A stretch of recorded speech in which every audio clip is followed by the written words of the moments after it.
Welcome to Creepin' It Real. I am Judah. We're going to be talking about the 2013 Italian horror known as Across the River. Some might call this a slow burn, and I would say that's giving too much credit to this movie. It's more like a who forgot to light the fire. In fact, this movie is so slow, it makes Bubba Hotep look like Fast and the Furious. But let's check out this trailer.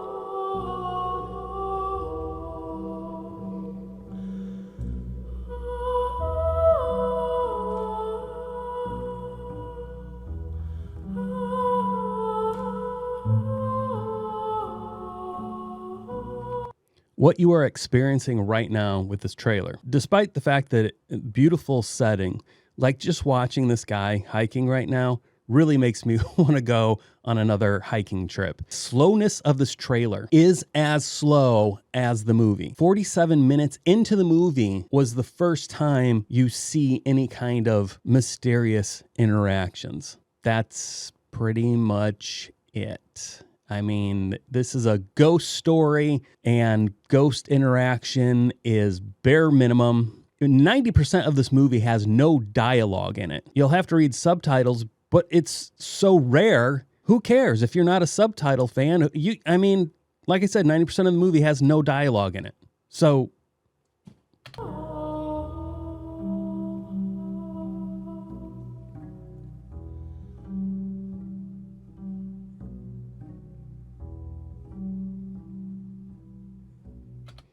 another thing about this movie, it all felt like they just told him what he has to do. He's thinking about it. They yell action, and it feels like he picks up right from there. Not like he was mid-action, not like he was mid-living his life. It all feels like it was a setup. It all feels staged. And I say that, but at the same time, I don't know what the budget is of this movie.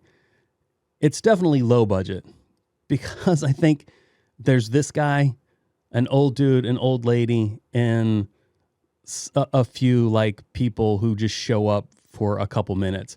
So it's a very small budget movie, but it's actually well done for the fact of how low it is and how boring and long and slow it is. It is done very well. I got to give it that. In this scene right here, I was so confused. If I was deep into the forest, like we're talking deep, where you know you're not going to be running into other people, and if you did, you would be shocked because of how deep you are into the forest. If I saw clothing washing down the river, yeah, I myself would be like, well, that's weird. How did this get out here? And I'd probably start looking up and, upstream and being like, are there people up here? But at the same time, they gave this more weight. They gave these shirts floating down the river more weight than the actual ghosts. Now, I'll throw it out here, all spoilers potentially in this movie. I'm not sure what I could spoil for you unless you are looking forward to being bored to death.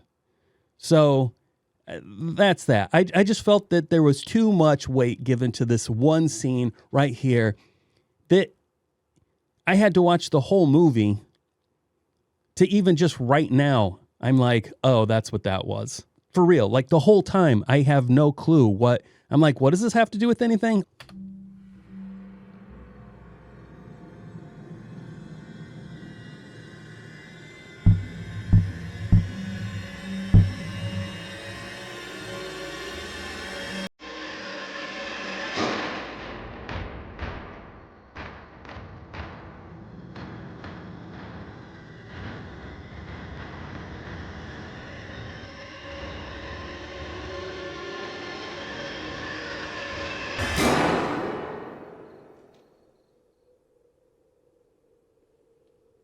If I didn't already mention it, this is a slow burn movie. It is very boring. That's a lie. I keep using the word boring, and that's not accurate, and I need to walk that back a bit. I wasn't bored watching this movie, but I definitely had lots of questions. 47 minutes in, then we see something, And then it's like another 47 minutes of nothing. And then the end, there's something, and that's it. I can't recommend this movie, but it does do what it wants to do well. And if you like slow burn, the slowest burn kind of movies, then you might want to give this a try. It's mostly you just watching this scientist reviewing trail cam footage, trapping a fox, putting a camera on it, and watching the footage from this fox, discovering an old abandoned village, him being like, that's weird. Where did this village come from? So he wants to check it out. He gets in his RV, he crosses the river, but you can see it's starting to get rainy and the river is rising. So he crosses and he looks back and he can see, there's no way I'm getting back across right now with these rains. He ends up getting stuck up there by this village. He's up there examining things. He sees a dead boar that has like some chew marks in it or something. He's looking around in this old abandoned village. He's seeing different things. He's curious. And weird happenings begin, but not like super weird, just like kind of normal weird. Normal weird, like if we went to an abandoned place and you could clearly see that nobody lived there, and then you happen to hear a female scream, that would scare the crap out of you. Okay, that's weird. Or just randomly hearing noises, creaking and so forth. You would be a little on edge. And that's what most of the movie is. There's some old guy and some old woman involved. Apparently this old guy used to live in this village, so he has some kind of like knowledge about what used to go on there or what had gone on there. There's a search party that's sent out to find this scientist that, keeps data on wildlife. One thing that really bothered me, he's back in his RV after he's gone to this village and he's parked outside of the village, living in his RV. He's reviewing some of the trail cam footage. Nothing out of the ordinary. He's seeing deer, he's seeing wild boar, he's seeing foxes, raccoons, whatever, all kind of normal stuff. Then, one trail cam, 2 young girls appear. What is his reaction? Nothing. No reaction whatsoever. Not a pause and back up and be like, what the heck are these 2 little girls doing in the middle of this massive forest at night? Because I didn't mention that like the trail cam footage that he's viewing is clearly shot through night vision. So it's all night stuff, because they want to use the effect of the glowing eyes to freak you out. There was no questioning whatsoever. No pausing, no pondering, just 2 little girls running around deep in the forest. No big deal. Nothing. In the end, you finally start getting some quote unquote action in actual visuals of the ghost girls, which do aperiodically, I'm not sure why he said that, they do periodically show up, but for what reason, I don't know.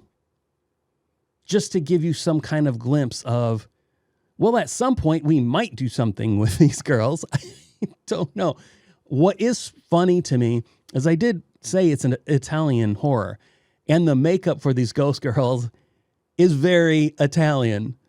And I'm not saying that in any kind of degrading or some kind of belittling way. It's just when I finally saw not from the movie, but when I was looking up information, when I saw a screenshot, I was like, yeah, that tracks. That makeup looks very Italian. I could see people watching this, like my co-host Jake, and 100% being like, this was dog shit. It was so boring, and giving it a 1. And there are also, I can totally see, because it is done well and it relies mostly on creepiness and the idea of being alone and being trapped in a situation that you can't escape. Because at some point, this guy does start thinking, I am not in a good situation. This village, there's some crazy crap going on here. I need to get out. What does he do? Because he is miles and miles and miles away from civilization. This isn't just one like short little trek. This guy is going to be, you know, trekking for a couple days to make it out. That's how deep he is into the woods. So he does at least have that wherewithal to be like, I got to get out of here, but he's trapped and he can't. I can see some people watching this and being like, oh my gosh, guys, this is a 10 out of a 10. This is, if you love Skinamarink, you're going to love this movie. Skinamarink, God, don't ever waste your time. If I had to pick between Skinamarink or Across the River, I'd watch Across the River again. So where do I land? I think I'd give this a 4 out of a 10. And I could definitely see if Jake was here, he'd be like, oh my gosh, I can't believe you gave that a 4. It does not deserve a 4. Yes, it does. It does deserve a 4. It does what it wanted to do well. Was it my kind of movie? Absolutely not. Let's check out what some reviews from IMDb say. This is from Dutch 749 752 778. 90 minutes of my life that I'll never get back. Slow, boring, lacking substance, kind of like my review. Straight to the point. Let's check out 10s. Here we go. This is by SGDP Tech. Not your typical supernatural movie. This movie sent me for a loop. Here I was expecting a crummy independent mystery film. Oh boy, I couldn't have been more mistaken. I can agree with that point right there, because I felt that I was in store for a horrible independent film. And what I got was a very boring but well done independent film. This movie involves basically mundane animal research, capturing woodland creatures and fitting them with satellite tracking, infrared cameras. And for the first 20 minutes or so, I kept getting the urge to scrap it and go to the next film. 20 minutes on the nose, 47 minutes of this. Anyway, well, I'll tell you, I'm awfully glad that I stuck it out to the end. The really good part doesn't start until he crosses the river and drives to an abandoned village at the end of the road. Then, sorry, I have to stop here or I'll ruin your own scary experience. Totally mind-numbing. I can agree it's mind-numbing, but not for the same reasons. As I suspected, you are definitely going to find people that say this movie is trash and boring, don't waste your time. And I definitely saw from the artsy-fartsy people out there, somebody was going to be out there and say, this movie is fantastic. You cannot skip it.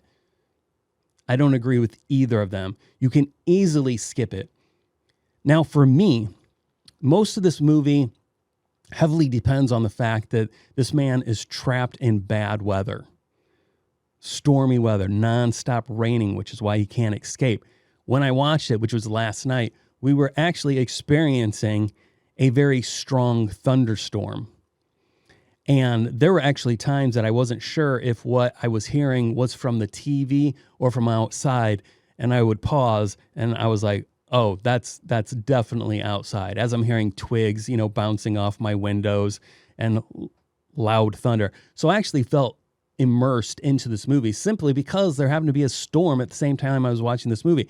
That may have, and I'm not kidding, that may have given this movie a bump in my mind because I truly felt submersed. You know, I watched it in complete darkness. It was storming outside. I felt like I was there, and it definitely increased the immersion into this movie. So I'm sticking with my 4 out of 10. I can't recommend it, but if you've seen this movie and you loved it, I want to hear why. I truly do. And those of you who I'm sure there are more of who think that this was so boring and not worth any kind of time, I want to hear from you as well.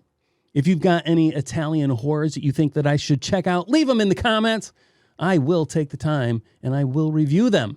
Thanks for watching. This has been Creepin' It Real. I'm Judah. See you later.